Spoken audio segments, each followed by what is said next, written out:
अस्सलामुअलैकुम, welcome back to SP guideline. उम्मीद करते हैं आप सब खैरियत से होंगे। और पिछले लेक्चर जो है वो आपने अच्छे तरीके से सुने होंगे। बेटा उनमें अगर आपको कोई भी प्रॉब्लम आ रही है तो काइंडली उसको कमेंट्स में लाजमी डिस्कस करें ताकि उसका आंसर आपको दिया जा सके। और अगर अभी तक आपने चैनल को सब्सक्राइब नहीं किया तो चैनल को सब्सक्राइब कर दें और बेल आइकन को प्रेस कर दें ताकि तमाम के तमाम नेक्स्ट जो इंपॉर्टेंट लेक्चर है वो आप तक टाइमली पहुंचते जाएं और आप जो है वो उसको अच्छे तरीके से समझ सकें और कर सकें। हमने बेटा स्टार्ट किया हुआ था डाइजेशन इन ह्यूमन। लास्ट हमने कल इसका इंट्रोडक्शन पढ़ा था लास्ट लेक्चर में कि जो है वो डाइजेशन इन ह्यूमन, ह्यूमन के अंदर डाइजेशन है, इसका सारे का सारा इंट्रोडक्शन हमने अच्छे तरीके से पढ़ा। आज जो है वो हम इसका पहला लॉन्ग क्वेश्चन स्टार्ट करेंगे। तो लेट्स सी देखते हैं। देखिए बेटा हमारे पास हमने लॉन्ग क्वेश्चन नंबर स्टार्ट किया हुआ था, टॉपिक स्टार्ट किया हुआ था डाइजेशन इन ह्यूमन, इंसान का निज़ाम इंहजाम। ठीक है, इंसान का निज़ाम इंहजाम मतलब ये कि इंसान जो है वो किस तरह से खुराक जो है वो खाता है, निज़ाम इंहजाम किस तरह से खुराक खाता है और उसको जज़ब करता है जिस्म में और उसके वेस्ट जो है वो जिस्म से बाहर खारिज कर देता है। तो उसमें जो है वो हमारा सबसे पहला जो लॉन्ग क्वेश्चन है आज का वो है बेटा हमारे पास ओरल कैविटी। ओरल बेटा अगर हम इसको डिफाइन करें, डिफाइन ओरल कैविटी, तो देखिए बेटा ओरल को जो है, ओरल जो है इसका मतलब जो है, ओरल का मतलब होता है माउथ। ठीक है, माउथ मुंह को कहते हैं और कैविटी का मतलब है स्पेस। कैविटी का मतलब अगर हम देखें तो कैविटी कहते हैं बेटा स्पेस को, तो स्पेस खाली जगह को कहते हैं। ठीक है, स्पेस आपके पास कहलाती है खाली जगह। और ओरल कैविटी, तो अगर हम इसको डिफाइन करना चाहें कि डिफाइन ओरल कैविटी, तो देखिए बेटा ओरल कैविटी आएगा space behind mouth. Space behind, behind का मतलब है पीछे, ऑफ माउथ, माउथ के पीछे जो है वो आपकी खाली जगह कहलाती है, that is called oral cavity. और ये हमारी डाइजेशन में बड़ा अहम किरदार अदा करती है। तो देखिए बेटा हमारा ये मुंह है, माउथ है, माउथ के अंदर पीछे की जानिब जब आप मुंह को खोलें तो अंदर जितनी भी खाली कैविटी बचती है वो तमाम की तमाम आपके पास कहलाती है ओरल कैविटी। अब इस ओरल कैविटी को पढ़ने से पहले अगर जो है वो हम अपना डाइजेशन का जो है वो थोड़ा सा स्ट्रक्चर ड्रा कर लें डाइजेस्टिव सिस्टम का, तो डाइजेस्टिव सिस्टम का जो बेटा स्ट्रक्चर है हमारे पास थोड़ा सा उसको अगर ड्रा करें तो देखिए यहाँ पे हमारे पास सबसे पहले इस तरह से करके जो है वो ओरल कैविटी है और ओरल कैविटी के बाद जो है वो पीछे की जानब जो है वो एसोफेगस आती है। एसोफेगस के बाद जो है यहाँ पे हमारे पास अगला पार्ट जो है वो है स्टमिक का। स्टमिक के बाद इसमें यहाँ पे इस तरह से बेंड करती हुई नालियां, that are called small intestine. और स्मॉल इंटेस्टाइन के बाद जो है वो इसी ट्यूब का जो है वो डायामीटर थोड़ा बढ़ जाता है और जब इसका डायामीटर बढ़ता है तो ये फिर ऊपर की तरफ बेंड होना शुरू हो जाए इस तरह से, और ऊपर की तरफ बेंड होती होती है जो है वो ये लार्ज इंटेस्टाइन बनना शुरू हो जाए और इसका जो है वो डायामीटर जो है वो बढ़ता जाता है और यहाँ तक के जो है वो ये इस तरह पीछे की जानब और फिर जो है वो बेंड कर जाए नीचे की तरफ। तो ये पूरी की पूरा स्ट्रक्चर जो है ये एलिमेंट्री कैनाल मैंने आपके सामने ड्रा कर दी। हमने यहाँ पे पढ़ा हुआ था कि हमने जो है वो लॉन्ग क्वेश्चन इसके अलग अलग पढ़ने हैं। तो देखिए हमारे पास डिफरेंट तरह के यहाँ पे लॉन्ग क्वेश्चन है। नंबर 1 जो है वो हमारे पास यहाँ पे पहला लॉन्ग क्वेश्चन बेटा आता है जिसको आज हमने डिस्कस भी करना है। और पहला लॉन्ग क्वेश्चन जो है वो it is called oral cavity. ये पहला जो है वो इसका आता है ओरल कैविटी का। ये हमारा पहला लॉन्ग क्वेश्चन भी है। और उसके बाद अगर हम इसके दूसरे पार्ट की बात करें तो ये हमारा जो है वो दूसरा पार्ट जो है वो आपके पास बेटा आएगा एसोफेगस। एसोफेगस खुराक की नाली को, ठीक है। और एसोफेगस के बाद जो है ये लास्ट पार्ट जो है वो हमारे पास सॉरी लास्ट पार्ट तो नहीं है लेकिन थर्ड पार्ट जो हमारे पास आएगा इट इज कॉल्ड स्टमिक, मैदा। और मैदे के बाद जो है ये नीचे बल खाती हुई तमाम की तमाम नाली, और ये नाली जो है आपके पास कहलाती है it is called small intestine. इसको नाम दिया जाता है स्मॉल इंटेस्टाइन का। ये आपके पास बेटा कहलाएगी स्मॉल इंटेस्टाइन। और स्मॉल इंटेस्टाइन के बाद ये हमारे पास अगली नाली जो है वो लास्ट नाली जो है वो हमारे पास बच जाती है और it is called large intestine, जिसको हम नाम देते हैं लार्ज इंटेस्टाइन का, जो कि हमारे डेफिकेशन करने में और एब्जॉर्प्शन करने में अहम किरदार अदा करती है। नहीं बेटा यहाँ तक हमने जो है वो कल डिस्कस किया था पूरे के पूरे लेक्चर को, जिसमें हमें पता है कि नंबर 1 पे हमारे पास लॉन्ग क्वेश्चन है ओरल कैविटी का, नंबर 2 पे है हमारे पास एसोफेगस फेरेंक्स का, और नंबर 3 पे जो है वो हमारे पास है स्टमिक, नंबर 4 पे है हमारे पास स्मॉल इंटेस्टाइन और नंबर 5 पे है हमारे पास लार्ज इंटेस्टाइन। हम सबसे पहले जो है वो आज डिस्कस करेंगे अपना पहला लॉन्ग क्वेश्चन। और पहले लॉन्ग क्वेश्चन को डिस्कस करने के लिए जब वो हम यहाँ से क्या करें कि अगर इस ओरल कैविटी को जो है वो अलग यहाँ से कर लें बेटा कि ये ओरल कैविटी जो है वो हमारे पास अलग हो जाए यहाँ से, तो देखिए इस ओरल कैविटी को अगर हम यहाँ से अलग कर लें तो ये ओरल कैविटी का स्ट्रक्चर अगर हम यहाँ पे बनाए तो ओरल कैविटी जो है वो किस तरह से हमारे पास बनेगी। ये हमारा जो है वो ऊपर वाला अपर जा आ गया और ये जो है वो लोअर जा आ गया, ठीक है। ये हमारे पास अपर जा है, ये ऊपर वाला जा, और फिर जो है वो नीचे लोअर जा आ जाएगा। और बिल्कुल इससे ऊपर वाली सतह पे जो है वो इस तरह से जा रही हमारी सांस की नाली, जिसकी ओपनिंग जो है वो इस तरह से होती है। और उसके बाद इसके अंदर जो है वो बेटा हमारे पास होती है, अगर स्ट्रक्चर इसके इंटरनल स्ट्रक्चर की बात करें तो हमारे पास ओरल कैविटी के अंदर जो है वो सबसे पहले इसके अंदर मौजूद होगी। हम बात करते हैं टंग, जुबान। ये हमारे पास जो है वो बेटा जुबान होगी, और जुबान के बाद जो है ये बिल्कुल जुबान के ऊपर वाली सतह पे जो है वो एक स्ट्रक्चर हमारे पास मौजूद होता है, जिसको हम नाम देते हैं पैलेट का। पैलेट बेटा बेटा कहते हैं, पैलेट कहते हैं तालू को, ठीक है। ये तालू जो है ये अब हमारी जुबान के बिल्कुल ऊपर वाली अगर हम टच करें तो बिल्कुल सख्त स्ट्रक्चर जो है वो पैलेट कहलाती है। अब पैलेट जो है वो हमारे बॉडी के अंदर दो तरह का है, एक जुबान के बिल्कुल ऊपर वाली सतह पे जिसको नाम दिया जाता है it is called hard palates, ये सख्त तालू है। और जैसे ही हम अपनी जुबान को पीछे की जानब लेके जाएं तो यहाँ पे स्ट्रक्चर जो है वो यहाँ पे भी पैलेट मौजूद होता है, लेकिन हमें जो है वो फील होगा सॉफ्ट। तो ये जो पैलेट होता है ये आपके पास कहलाएगा सॉफ्ट पैलेट, ठीक है। नरम तालू होगा, और ये नरम तालू जो है वो पीछे की जानब जो है वो इस तरह से बेंड कर जाए, पीछे की जानब मुड़ जाए, ठीक है। और ये आपके पास जब ये स्ट्रक्चर मुड़ जाए तो ये आपके पास जो स्ट्रक्चर कहलाएगी इट इज कॉल्ड यूवला, ठीक है। ये आपके पास कहलाती है बेटा यूवला। तो ये हमारे पास ओरल कैविटी का एक पूरे का पूरा बेटा स्ट्रक्चर होता है।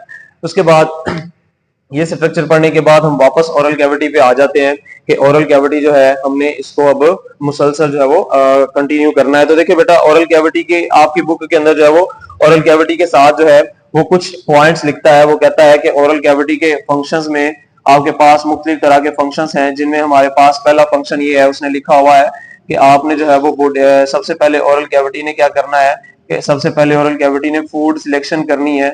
फूड सिलेक्ट करना है कि आपने खुराक खानी क्या है, ठीक है।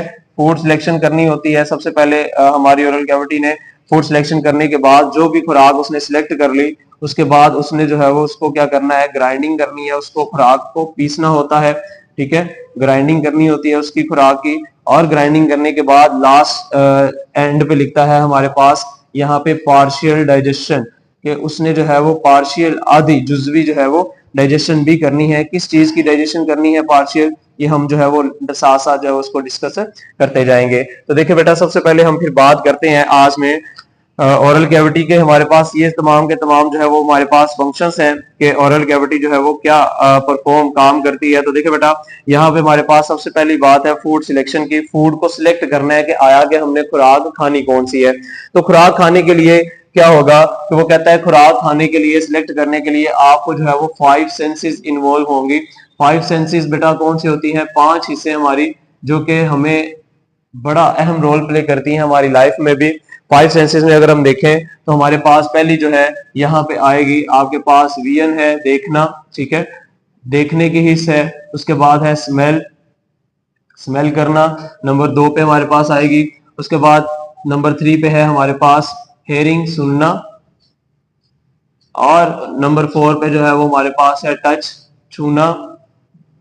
और नंबर 5 पे जो है वो हमारे पास बेटा आएगी विजन हो गई, स्मेल हो गई, हेयरिंग हो गई, टच हो गई, और लास्ट वन जो है वो हमारे पास आ जाएगी टेस्ट, ठीक है। कि चख के जो है वो आप इसको, तो फूड सिलेक्ट करते हुए जो है ओरल कैविटी इन 5 सेंसेस को यूज करती है, और 5 सेंसेस को यूज करके सिलेक्ट करती है कि हमने खुराक आया के खानी है या नहीं खानी। तो सबसे पहले अगर हम बात करें कि विजन देखने में अगर खुराक हमें अच्छी लग रही है, विजन देखने में अगर खुराक हमें अच्छी लगे तो हम उसको खा लेंगे, अगर अच्छी नहीं लगे तो हम उसको नहीं खाएंगे। उसके बाद अगर हम उसको स्मेल करना चाहें, स्मेल अगर उसका जो है वो स्मेल उसकी बू जो है वो आपको अच्छी लग रही है तो हम उस खुराक को खा लेंगे, और अगर अच्छी नहीं लग रही तो हम उसको नहीं खाएंगे। इसी तरह हेयरिंग, हेयरिंग किस तरह से हमारी मदद करती है कि अगर कोई बता रहा है आपको कि ये खाना अच्छा है या बुरा है, आप इसको खा लें या ना खाएं, तो हेयरिंग भी आपकी जो है वो इस तरह जो है वो फूड सिलेक्शन में मदद करती है। टच को टच करके आया कि हार्ड चीज है या सॉफ्ट चीज है, उसकी बिना पर भी हम जो है वो डिटेक्ट कर सकते हैं कि हमें ये खुराक खानी चाहिए या नहीं। और उसके बाद टेस्ट, अगर हमें उस खुराक का टेस्ट जो है वो खाने का टेस्ट जो है वो अच्छा लग रहा है तो हम उसको खा सकते हैं, अगर हमें अच्छा नहीं लगा तो हम उसको रिजेक्ट कर सकते हैं। तो इस तरह 5 सेंसेस जो है इन्वॉल्व होती हैं हमारी फूड सिलेक्शन के अंदर। हमारी खुराक को सिलेक्ट करने के अंदर जो है वो 5 सेंसेस बड़ा अहम किरदार अदा करती हैं। इसी के साथ जो है वो जब हमारी फूड सिलेक्शन हो रही होती है तो हमारी ओरल कैविटी के अंदर मौजूद दो स्ट्रक्चर जिनमें हमारे पास टीथ है और दूसरा है हमारे पास टंग। बेटा ये बड़ा अहम किरदार अदा करती हैं, हमारे दांत और जो है हमारी जुबान फूड सिलेक्शन में अहम किरदार अदा करती है। इन्होंने क्या करना होता है कि जब हमने फूड सिलेक्ट कर लिया और हम उसको चबाना शुरू करेंगे तो दांत जो है वो बड़ा अच्छा काम प्ले करते हैं।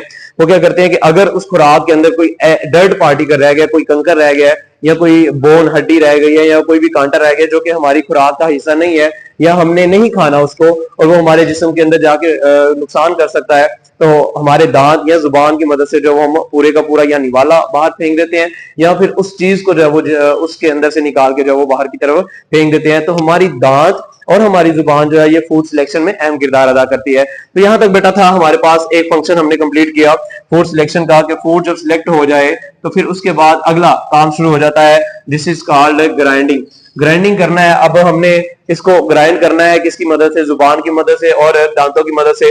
तो देखिए बेटा ग्राइंडिंग जो है इसकी अगर हम बात करें, ग्राइंडिंग का मतलब होता है पीसना, ठीक है। तो जब आप खुराक को जब सिलेक्ट कर लेते हैं और सिलेक्ट करने के बाद हम उसको क्या करना शुरू कर देते हैं, ग्राइंडिंग करना शुरू कर देते हैं। The grinding of the food with the help of teeth it is called. अब ये ग्राइंडिंग जो है जब होती है तो जब ग्राइंडिंग आप कर लेते हैं तो ग्राइंडिंग जो है इट इज कॉल्ड मेस्टिकेशन। इस अमल को या तो मेस्टिकेशन बोला जाता है, ठीक है, या फिर इस अमल को मेस्टिकेशन के अलावा एक और नाम दिया जाता है, it is also called chewing. Chewing बेटा होता है चबाना, च्यूइंग का मतलब होता है चबाना। तो या फिर आप इसको जो है वो मेस्टिकेशन नाम दे सकते हैं या फिर आपके पास च्यूइंग आ सकता है। अब च्यूइंग और मेस्टिकेशन दोनों आपको जो है वो डिफाइन आ जाए तो डेफिनेशंस आपने दोनों की एक ही लिखनी है। The process in which food are broken down with the help of teeth into small pieces it is called, या फिर grinding of the food is called mastication या फिर च्यूइंग। अब हमें फायदा क्या है, खुराक बिना चबाए भी हमारे जिस्म के अंदर जा सकती है, हमें चबाने का फायदा क्या है। तो यहाँ पे बड़ा इंपॉर्टेंट एमसीक्यू शॉर्ट क्वेश्चन जो है वो आपका क्लियर होता है कि इसको चबाने, खुराक को चबाने से हमें क्या फायदा होता है, what are the benefits of the chewing. Chewing को चबाना जो है वो किस लिए हमारे लिए फायदेमंद है। तो देखिए खुराक को चबाकर जब हम खाते हैं तो सबसे पहले ये है कि अगर आपने कोई भी निवाला खाया है जो कि साइज में बड़ा है तो साइज में बड़ा निवाला जो है वो जब आप इसको चबाएंगे नहीं तो क्या होगा कि आपकी इस खुराक की नाली से जो है वो आसानी से गुजर नहीं सकता, बड़ी ज्यादा मुश्किलात पेश आएंगी इस खुराक के पार्टिकल्स को आपकी खुराक की नाली से गुजरते हुए। तो फिर क्या होगा कि ये खुराक का पार्टिकल अगर आप इसको जो है वो तोड़ देते हैं छोटे छोटे हिस्सों में दांतों की मदद से, जुबान की मदद से, जब ये छोटे छोटे हिस्सों में टूट जाएगा और जब छोटे छोटे टुकड़े हो जाएंगे तो फिर ये आसानी से जो है वो आपकी नाली से बिल्कुल एसोफेगस से जो है वो फेरेंक्स से जो है वो आसानी से गुजर के जो है वो अपने नेक्स्ट पैसेज पे, नेक्स्ट स्टमक की तरफ जो है वो मूव कर सकता है। एक तो बेनिफिट मेस्टिकेशन का फिर ये हो गया हमारे पास कि मेस्टिकेशन जो है वो हमारी बॉडी के अंदर अहम किरदार अदा करती है कि ये हमारे खुराक के पार्टिकल को तोड़ देती है और ताकि वो आसानी से आपके एसोफेगस से नीचे की तरफ मूव कर जाए। उसके बाद ग्राइंडिंग के बाद बेटा नेक्स्ट जो है इसका एक काम ये भी है कि हमारे जितने भी बॉडी के अंदर एंजाइम्स हैं, जब खुराक के एंजाइम्स वर्किंग करते हैं तो वो चाह रहे होते हैं कि उनके पास सरफेस एरिया जो है वो कम हो, मतलब ये कि उनके पास कम सरफेस एरिया ज्यादा हो और साइज छोटा हो। तो जितनी छोटी चीजें होंगी और उनका साइज जो है वो कम होगा और उतना उनका सरफेस एरिया ज्यादा होगा तो एंजाइम जो है वो आसानी से एक्ट कर सकते हैं उनपे और आसानी से जो है वो उनको ब्रेक डाउन कर सकते हैं, आसानी से उनको तोड़ सकते हैं। तो ये हमारे पास दो बेनिफिट्स हैं ग्राइंडिंग के, मेस्टिकेशन के और च्यूइंग के, कि अगर हम इसको पीस देंगे तो आसानी से आपके पैसे से फेरेंक्स से गुजर जाएगा और दूसरी बात ये है कि एंजाइम जो है वो आसानी से जो है वो इस पे एक्ट कर सकते हैं। यहां तक हमारे पास बेटा कंप्लीट हुआ, ग्राइंडिंग को हमने कंप्लीट किया। अब नेक्स्ट जो है वो हमने क्या करना है, नेक्स्ट इसके अंदर एडिशन करनी है हमने लुब्रिकेशन की। लुब्रिकेट करना है हमने खुराक को नमदार करना है या नमी वाला करना है या फिर हम ये कह सकते हैं कि हमने खुराक को जो है वो गीला करना है, ठीक है। तो खुराक को गीला किस तरह किया जाएगा, खुराक को गीला इस तरह किया जाएगा कि बेटा इसको लुब्रिकेट करने के लिए जो है वो हमारी ओरल कैविटी के अंदर ही मौजूद कुछ ग्लैंड्स जिनको नाम दिया जाता है सलाइवरी ग्लैंड्स, वो अपने में से सिक्रीशन ऐड करेंगे, इसके अंदर एक जूस ऐड करेंगे जिसको नाम दिया जाता है सलाइवा का। तो बेटा देखिए सलाइवा किसको कहते हैं, सलाइवा हम कहते हैं थूक को। अब थूक जो है वो भी अहम किरदार अदा करती है हमारी डाइजेशन के अंदर, कि क्या करती है कि लुब्रिकेट कर देती है सलाइवा हमारी खुराक को, और जब खुराक लुब्रिकेट हो जाती है तो आसानी से उसको पीसा जा सकता है, आसानी से उसके अंदर जो है वो चीजें ऐड की जा सकती है, उनके अंदर से चीजों को ब्रेक डाउन करके बाहर निकाला जा सकता है। तो देखिए फिर जब हम लुब्रिकेट कर लेंगे, लुब्रिकेट करेंगे सलाइवा के जरिए। अब सलाइवा खुराक कि अंदर आता कहां से है। तो देखिए बेटा इसके अंदर जो है वो कुदरत ने हमारे अंदर जो है वो ओरल कैविटी के अंदर जो है वो 3 पेयर रखे हुए हैं। याद रखिएगा 3 पेयर है। अब ये 3 पेयर जो है ये बड़ा अहम किरदार अदा करते हैं for the production of saliva. Saliva को, थूक को निकालने के लिए हमारी ओरल कैविटी के अंदर बड़ा अहम किरदार अदा करते हैं। तो इनकी पोजीशन की अगर हम बात करें कि ये 3 जोड़े जो है वो कहां पे पड़े हुए हैं, तो सबसे पहला अगर हम बात करें तो दो ग्लैंड्स जिनको नाम दिया जाता है सलाइवरी ग्लैंड का, एक पेयर जो है वो हमारी जुबान के नीचे वाली सतह पे पड़ा हुआ है, एक जो है जोड़ा वो आपका पड़ा हुआ है जबड़ों के पीछे बिहाइंड जाज, और एक जोड़ा जो पड़ा हुआ है आपके इन फ्रंट ऑफ ईयर्स, कानों के आगे। तो ये मुतहरक जब होते हैं तो तब जो है वो तमाम का तमाम सलाइवा जो है वो हमारी ओरल कैविटी में मुंह भर देते हैं थूक के साथ। फॉर एग्जाम्पल मिसाल के तौर पर अगर हमारा दिल कर रहा है कि हमने कोई खट्टी खट्टी चीज खानी है या फिर कोई इस तरह की चीज खानी है, भाई हम सोचते ही हैं तो हमारे यहाँ पे हल्का सा करंट लगता है। बेसिकली करंट नहीं लगता, वो इस तरह होता है कि जब हमारे ग्लैंड्स मुतहरिक होते हैं, एक्टिव होते हैं और सलाइवा को ऐड करना शुरू करते हैं हमारी ओरल कैविटी के अंदर, तो जब वो उसको ऐड करना शुरू करते हैं तो हमें यूं लगता है कि हमारे यहाँ पे करंट हो रहा है। बेसिकली वो आपके ग्लैंड्स की एक्टिव होने की टाइम होता है, जब वो एक्टिव होते हैं और हम सोचते हैं हल्का सा, और फौरन से जो है वो हमारा मुंह भर जाता है थूक के साथ। अब जो सलाइवा जो है वो ऐड किया लुब्रिकेशन के लिए हमारी ओरल कैविटी के अंदर सलाइवा बेटा आया है, इस सलाइवा के अंदर जो है वो चीजें कौन कौन सी होंगी, तो देखें इसके अंदर जो है वो 3 तरह की चीजें हमारे पास मौजूद होंगी। एक इसके पास मौजूद होगा H2O पानी, एक इसके पास पानी के अलावा जो है वो यहाँ पे म्यूकस मौजूद होगा।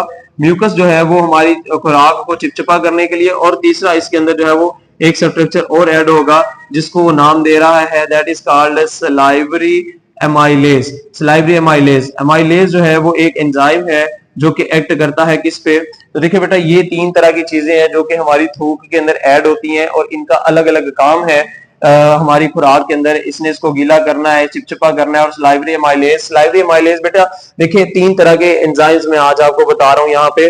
फॉर एग्जांपल मिसाल के तौर पर आपको एमसीक्यूज भी आ सकता है, ये छठे चैप्टर में भी हमारे पास बड़े इंपॉर्टेंट एमसीक्यूज है। एक हमारे पास एंजाइम का नाम है जिसको हमने नाम देते हैं प्रोटीएज। याद रखिएगा पी से प्रोटीएज है, और पी से इसका प्रोटीएज जो है वो किसको ब्रेक डाउन करता है, ये ब्रेक डाउन करता है हमारे पास प्रोटीन्स को। तो याद रहे पी से ही प्रोटीन्स है और पी से प्रोटीएज है। तो अगर आपके पास एमसीक्यूज आ जाए कि प्रोटीएज किसको डाइजेस्ट करता है, तो प्रोटीन्स को। और इसके बाद जो है वो लाइपेज, एक एंजाइम का नाम है लाइपेज, एल से लाइपेज है, और ये एक्ट करता है आपके बॉडी के अंदर जितने भी आप लिपिड्स खाते हैं, चिकनाइयां, उन पे एक्ट करता है। तो एल से लाइपेज और एल से लिपिड्स, ये दोनों तो सेम है। तीसरा एंजाइम में आज बात कर रहा हूं आपके पास जो है हमारे पास एमाइलेज। एमाइलेज जो है ये बेटा एक्ट करता है आपकी बॉडी के अंदर जितने भी आप स्टार्च खा रहे हैं, स्टार्च मतलब कार्बोहाइड्रेट खा रहे हैं, तो उसको जो है वो डाइजेस्ट करने में जरूरी है। तो ये तीनों आपसे आपके पास एमसीक्यूज भी हैं कि प्रोटीएज किसको डाइजेस्ट करता है, प्रोटीन्स को, लाइपेज किसको करता है, लिपिड्स को, और एमाइलेज करता है स्टार्च को। अब देखें कि क्या होगा कि सलाइवरी एमाइलेज जब हमारी जो है वो खुराक के अंदर ऐड होगा, तो खुराक के अंदर ऐड होने पे जो है वो सलाइवरी एमाइलेज क्या करेगा बेटा कि हमारी खुराक के अंदर जितने भी स्टार्च हैं, ठीक है, ये स्टार्च जितने भी हम खा रहे हैं खुराक के अंदर, वो उनको डाइजेस्ट तो करेगा, लेकिन मैंने आपको यहाँ पे बताया है कि यहाँ पे बड़ा इंपॉर्टेंट उसने बात लिखी हुई है, पार्शियल डाइजेशन। पार्शियल डाइजेशन का मतलब होता है बेटा यहाँ पे स्टार्च की डाइजेशन तो होगी, लेकिन वो कहता है कि यहाँ पे स्टार्च की डाइजेशन होगी पार्शियल। मतलब ये है कि आधा जुजवी तौर पर जो है वो इसकी पार्शियल डाइजेशन करेगा, मतलब मुकम्मल तौर पर जो है वो स्टार्च टूटेंगे नहीं। लेकिन जो ये है कि खुराक के अंदर जब खुराक मुंह के अंदर आएगी, थूक उसके अंदर ऐड हो जाएगी, तो वो कुछ हद तक जो है वो स्टार्च को जो है वो तोड़ना शुरू कर देगा। तो ये आपके पास एमसीक्यूज है कि सलाइवरी एमाइलेज जो है वो किसको डाइजेस्ट करता है, सलाइवरी एमाइलेज डाइजेस्ट करता है स्टार्च को, और डाइजेशन मुकम्मल नहीं करता बल्कि पार्शियल डाइजेशन जो है वो यहाँ पे करता है। तो देखिए बेटा जब ये तमाम के तमाम प्रोसेस हो जाएंगे, हमने यहाँ पे मुकम्मल डिस्कस कर लिए, फूड सिलेक्शन कर ली, ग्राइंडिंग कर लिया, लुब्रिकेट कर लिया और पार्शियल डाइजेशन कर ली। जब ये हमने तमाम के तमाम जो है वो प्रोसेस कर लिए, तो हमारी खुराक जो है वो मुकम्मल तौर पर गीली हो चुकी है, उसके अंदर एंजाइम ऐड हो चुके हैं, पानी ऐड हो चुका है, म्यूकस ऐड हो चुके हैं, और हमारी जुबान और दांत उसको मुसलसल हिलाई जाएंगे और उसको पीसते जाएंगे। तो क्या होगा कि जब हमारी जुबान और दांत उसको मुकम्मल तौर पर हिलाते जाएंगे, पीसते जाएंगे, तो हमारी जुबान जो है वो उस तमाम के तमाम मैस को इकट्ठा कर लेगी। ठीक है, तो वो इस पूरे के पूरे मैस को जब इकट्ठा कर ले, और इकट्ठा करने के बाद क्या करे कि इसको जो है वो एक शक्ल दे दे।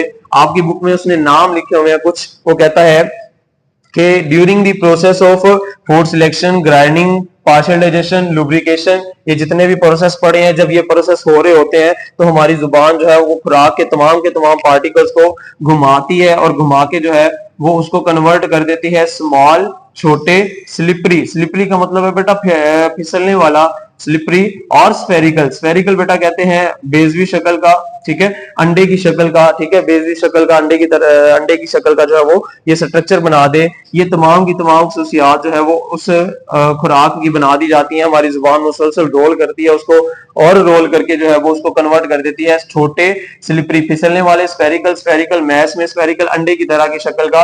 तो जब ये कन्वर्ट कर देती है तो ये हमारे पास स्ट्रक्चर जब बन जाता है बेटा, तो हमारी जुबान जो है वो इस स्ट्रक्चर को जब घुमा के कन्वर्ट कर देती है। तो वेरी इंपॉर्टेंट शॉर्ट क्वेश्चन, फिर इसको हम नाम देते हैं दिस इज कॉल्ड बोलस, ठीक है, ये हमारे पास कहलाता है बोलस। और बोलस की डेफिनेशन जो है वो बड़ी इंपॉर्टेंट है, आपकी एक्सरसाइज में भी शॉर्ट क्वेश्चन है और बोर्ड के पेपर में भी बड़ी दफा ये शॉर्ट क्वेश्चन जो है वो आ चुका है।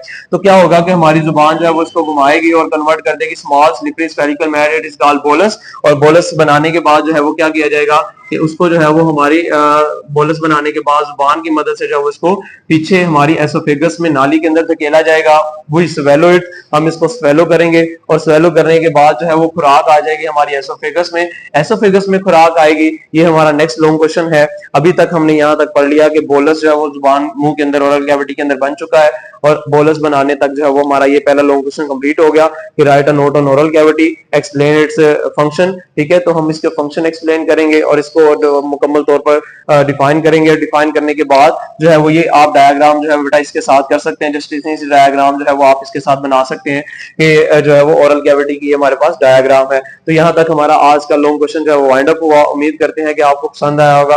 अगर आपको कोई भी प्रॉब्लम आ रही है तो बेटा लाजमी उसको कमेंट्स के अंदर डिस्कस करें ताकि जो उसका आंसर किया जा सके। इंशाल्लाह नेक्स्ट लेक्चर में मुलाकात होगी। अभी के लिए अल्लाह हाफिज।